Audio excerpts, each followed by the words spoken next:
தென்னாடுடைய சிவனே போற்றி.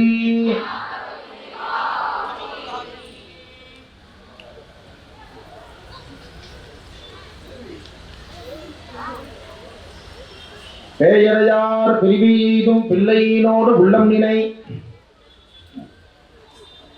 வாயுரவே வரம்பொருவர் அயர வேண்டாம் ஒன்றும் வேயனதோர் உமைப்பங்கன் வெண்கார முக்குல நீர் தோல் வினையாய் அவர் தம்மை தோயாவாம் தீவினையே. எல்லாம் வல்ல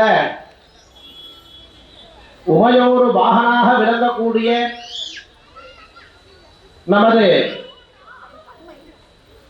கையிலேயே மயிலை என்று சொல்லக்கூடிய நகரத்திலே நமக்கெல்லாம் பல்லாண்டு காலங்கள் வேண்டுவோருக்கு வேண்டு வரங்களெல்லாம் அருள் பாலித்து வரும் கருணையே உருவமாகிய கலியுக கண்கண்ட தெய்வமாக விளங்கக்கூடிய நமது விசாலாட்சி உடனம விருபாட்சீஸ்வரர் ஆலய பிரம்மோற்சவ வைபவத்திலே இன்றைய தினம் நமக்கெல்லாம் இறைவனை பேசவும் இறைவனை சிந்திக்கக்கூடிய நாளெல்லாம் நம் வாழ்விலே ரொம்ப முக்கியமான நாளாக சொல்கின்றார். ஒரு பிரம்ம உற்சவத்திலே இறைவன் பல்வேறு விதமாக நமக்கெல்லாம் பல்வேறு காரணத்தினாலும் தானாக இறங்கி வந்து நமக்கெல்லாம் அருளுகின்றார். அந்த வகையிலே உபனிஷத்துகள் எல்லாம் சொல்கின்றது, மனித பிறவி எடுப்பதே ஒரு பெரிய புண்ணியத்தின் காரணம் இருந்தால்தான் அந்த புண்ணியத்தினுடைய இறுதியை இறைவனை சென்று அடையக்கூடிய ஒரு லாஸ்ட், அதாவது இறுதியான பிறவி இந்த மனித பிறவின்ற. நம்மெல்லாம் இன்னைக்கு ஒரு பெரிய ஒரு வைபவத்துல தேர்ந்தெடுத்திருக்கோம்னா, பிறவி பெருங்கடல் நீந்துவார் நீந்தாதார் இறைவனடி சேராதார் வள்ளுவர் பெறுதல். அப்படி இந்த பிறவி பெருங்கடல்ல இருந்து நாம் எல்லாம் இறைவன் அடி சேர வேண்டும். அதுதான் முக்கிய அம்சமே. இந்த பிறவி எதுக்கு எடுத்திருக்கோம்னா, நல்லா வீடு பங்களா சாப்பிட்டு அது இதெல்லாம் சாப்பிட்றதுக்காக இந்த பிறவி இல்லை. மீண்டும் மீண்டும் பிறவா தன்மையை வேண்டும், அதற்கு இந்த பிறவி எடுக்க வேண்டும். அந்த பிறவி எதுனா இறுதியாக இறைவனை அடையக்கூடியது, இறைவனை உடனே அடையக்கூடிய ஒரு மார்க்கம் இந்த மனித மார்க்கம். இந்த மனிதன் பிறவி எடுப்பது பெரிய பெரிய புண்ணியம். அப்பேற்பட்ட அந்த புண்ணியத்தின் காரணமாக நம் முன்னோர்கள் செய்த புண்ணியத்தின் தவத்தின் பயனாக இந்த மனித பிறவி எடுத்துட்டோம். இந்த மனித பிறவி எடுத்த அப்புறம் எல்லாருக்கும் இந்த புண்ணியம் கிடைக்குமானா, சுவாமி சில கண்டிஷன் வைக்கிறார். எல்லாரும் என்ன நினைப்பா, மனித பிறவி எடுத்தா அந்த மனித பிறவில 2 வகை.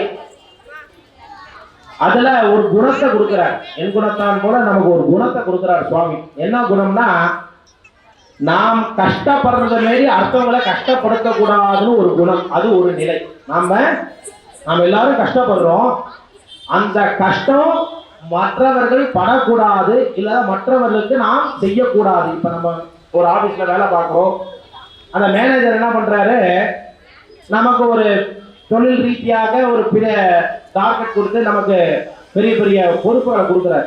கொடுத்து ஐயோ என்னடா இந்த பாவை நம்ம பழி வாங்குறானே அப்படின்னு நம்ம திட்டுறோம் இல்லையா, அது ஒரு நிலை.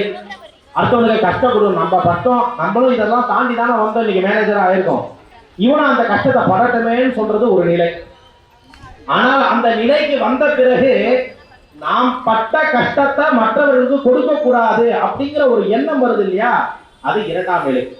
அப்ப சுவாமி சொல்றார், கோயிலுக்கு வரவரெல்லாம் யாருன்னா, மற்றவர்களுக்கு நாம் பட்ட கஷ்டத்தை மற்றவர்களுக்கு கொடுக்க கூடாதவர்களை சுவாமி சில நபர்களை தேர்ந்தெடுத்து ஆலயத்துக்கு உள்ள வர வைக்கிறார்.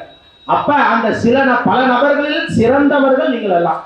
எப்படி நம்ம எல்லாம் கஷ்டப்படுறோம், நாம் பட்ட கஷ்டம் மற்றவர்களுக்கு அந்த கஷ்டத்தை கொடுக்க கூடாதுங்கிற ஒரு பெரிய உயர்ந்த எண்ணம் யாருக்கு இருக்கின்றதோ அவர்கள் ஆலயத்தில் வந்து சிவ தொண்டை செய்வார்கள். அவர்கள் தான் சிவ தொண்டர்கள் அர்த்தம்.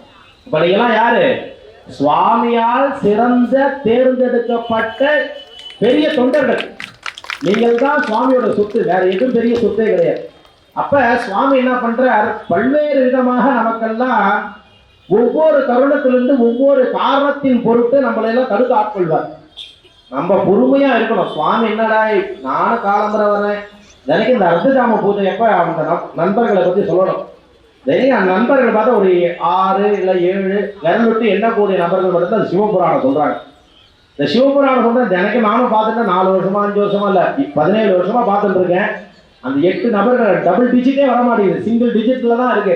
6, 5, 4, 3 இப்படிதான் ரிவேஸ்ல போறது தவிர இப்படி அதிகரிக்க மாட்டேங்குது.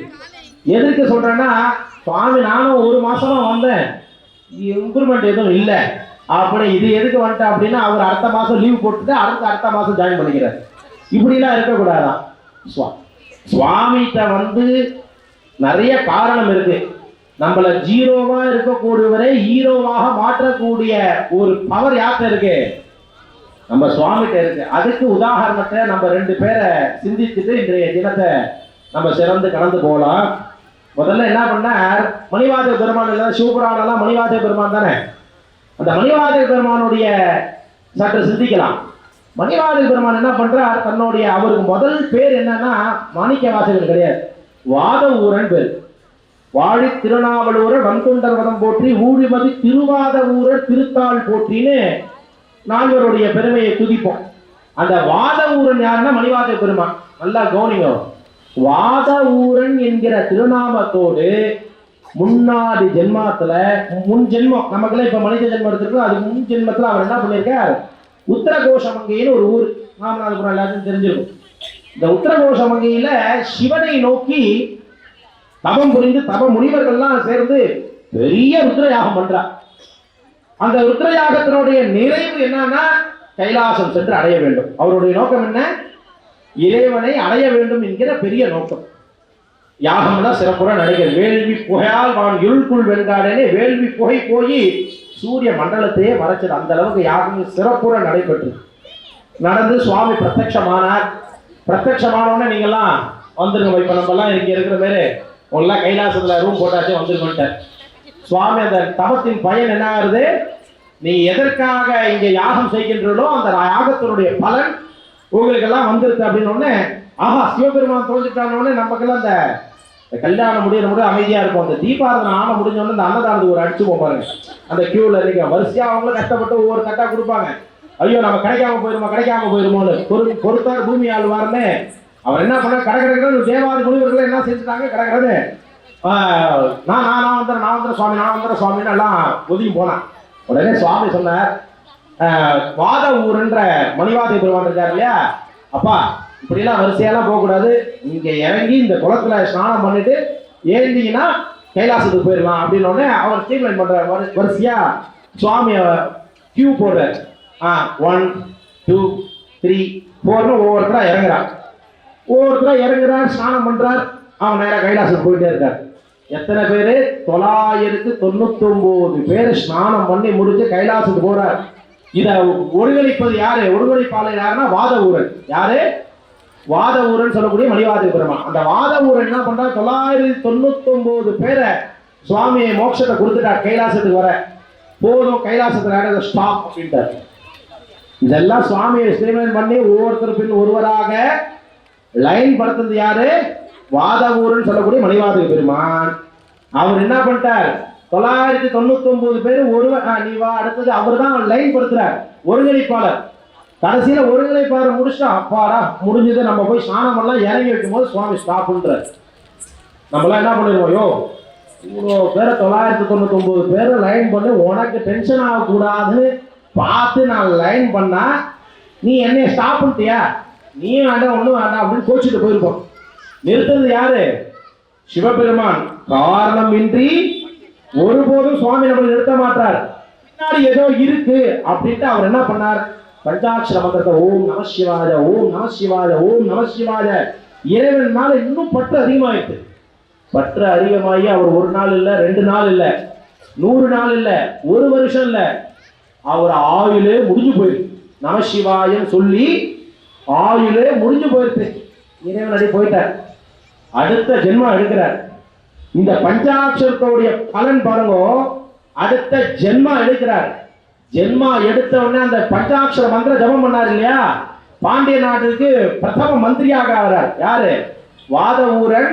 தன்னுடைய சிவபெருமான் என்னை ஜபம் செய்து நிறுத்துன்னு சொல்லிட்டு போனவர் அந்த ஜென்மாவே முடிஞ்சு போச்சு, அவர் மறந்து போயிடுச்சு. அந்த தவத்தின் பயன் அடுத்த ஜென்மாவில் ஒரு பிரதம மந்திரியாகார். யாரு? பாண்டிய நாட்டு. அப்பையும் அவர் பேர் வாத ஊரன் தான். வாத ஊரன் திருநாமத்துடன் வந்து திரும்பியும் ஜனனமாகி எப்ப ஒரு ஜென்மாவே முடிஞ்சு போயிடுச்சு.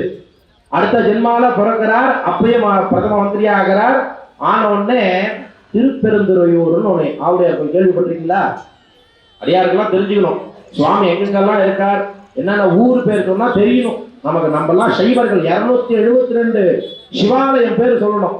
நம்மளுடைய குழந்தைகளுக்கெல்லாம் இன்னைக்கு ஒரு 10 பாட்டு 100 பாட்டு சொன்னா கட கட கட கட கடன்னு சொல்லுவா இல்லையா? அது போல ஒவ்வொரு சிவாலயம் திருத்தலங்களுடைய பேரெல்லாம் சொல்லி கொடுக்கணும். சொன்னாலே போதும் அந்த ஊர் போன பலன் கிடைக்கும். ராமேஸ்வரன் அப்படின்னு நினைச்சாலே அந்த 21 நதியை ஸ்நானம் பண்ண புண்ணியம் கிடைக்கும். அந்த அளவுக்கு நம்மளாம் வளர்க்கணும். சரி, அது போயிட்டே இருக்கோம் வச்சுக்கோ. அப்ப என்ன பண்ணார்? அடுத்த ஊர் ஆயத்த, அடுத்த வருஷம் ஆயத்த, அடுத்த ஜென்மாவில வாத ஊரனாக பிறக்கிறார். பிறந்த உடனே தன்னுடைய பக்தருக்கு அன்னைக்கு ஸ்டாப்புன்னு சொன்னமே அவனுக்காக திருப்பெருந்தறி ஊர்ல சுவாமி உட்கார்ந்துருக்கார். உட்காந்து எங்க என் அடியவன் வரணும் வரணும்னு சுவாமி எதிர்பார்த்துட்டு இருக்கார். ஏன்னா அவன் என்னுடைய பக்தன், அவன் எனக்காக நான் ஸ்டாப்புன்னு சொன்ன உடனே என் மேல கோபம் கொள்ளாமல் என் மேல் உண்மையான நம்பிக்கையோடு இருந்ததனால் தவத்தின் காரணமாக இறைவன் தன் பக்தனை ஆட்கொள்ள வேண்டும் என்கிற பெரும் நோக்கத்துடன் இறைவன் அங்கே உட்கார்ந்து ஒரு மரத்தடியில 100 பேர் உட்கார்ந்து உபதேசம் பண்ணிட்டு இருக்கார். சிவஞான சூத்திரம் முன்னு ஸ்ரீ பும்சகாதித்வா ஜெகதக்காரிய தரிசனாத் அப்படின்னு. அங்க பாண்டிய நாட்டுல நமக்கு படைகள் கொஞ்சம் பலம் கம்மியா இருக்கு. இந்த மந்திரியை கொடுத்து பணத்தை கொடுத்து நிறைய பொற்காசுகள்லாம் கொடுத்து போய் குதிரை வாங்கிடுவாங்க. குதிரை படையெல்லாம் நம்ம சேர்க்கணும் அப்படின்ட்டு அவர்கிட்ட பொற்காசுகள்லாம் கொடுத்து ராஜா அனுப்பிச்சு வைக்கிறார். பாண்டிய மன்னன் நடந்து போறார். ஒரு ரத்த கஜ துரகத்தோட ஒரு 10 பேரை கூப்பிடுவா போய் குதிரையை பர்ச்சேஸ் பண்ணிட்டு வரலான்னு கிளம்புறார். பர்ச்சேஸ் கிளம்புறது சுவாமிக்கு தெரிஞ்சிருத்து. ஒரு மரத்தடியில உட்காந்து என்னுடைய பக்தன் வரான் அப்படின்னு சுவாமி உட்காந்துருக்காரு. தூரத்துலேருந்து பார்க்குறார். டப்ப டப்ப டப்ப வந்து சவுண்டு கேட்கறது. எது? குதிரை சவுண்டு. கேட்டவுடனே வரான் வரான் வரான் வரான் என் பக்தன் வரான் அப்படின்னு சுவாமி எதிர்பார்த்துட்டு இருக்கார். எதிர்பார்த்து வந்தவுடனே இந்த ஸ்தோத்திரத்தை ஆரம்பிக்கிறார். ஒரு இசை கேட்ட உடனே அவர் அந்த ரோடை கிராஸ் பண்ணும் போது அவருக்கு ஒரு ஈர்ப்பு இருக்கு. ஏன்னா கூப்பிடுறது ஈசன் இல்லையா? ஈசன்னாலே ஈர்ப்பு இருக்கிறதுனால தான் அவர் பேர் ஈசன் பேர். பல அர்த்தங்கள். அவர் குரலை கேட்டவுடனே அவரால் ஒரு ஸ்டெப்பு தாண்டி போட முடியல. உடனே இறங்குறார். யார் நீர் அப்படின்றார். யார்? சிவபெருமான பார். நான் ஒரு சிறந்த ஒரு சிவனடியார், எனக்கு தெரிஞ்சதை என்னோட மக்களுக்கு சொல்லிட்டு இருக்கிறோம். ஓ ஓ சரி சரி, என்ன கூறும், என்ன சொல்லி கொடுக்குற அப்படின்னா, அது ஒரு சிவஞான சூத்திரம்னு ஒரு 12 சூத்திரம் அதை உபதேசம் பண்ணிடு.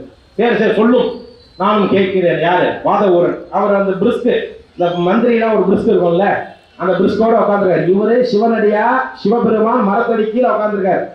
அவரு எதுக்கு அங்க 100 பேருக்கு பின்னாடி போய் உட்காந்துருக்காரு. யாரு? மந்திரி.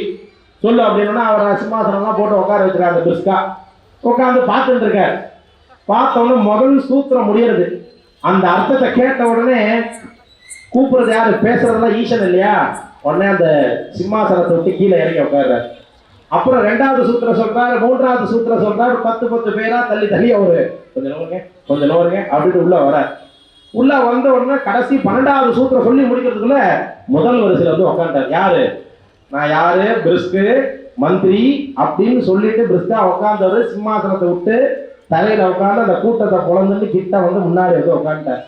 யாரு? ஈசன் இல்லையா? கூப்பிட்டது ஈசன். உடனே கூப்பிடுறார் இறைவா அப்படின்னு. உடனே அவரை பார்த்தோன்னே அவர் மெய் மறக்கிறது.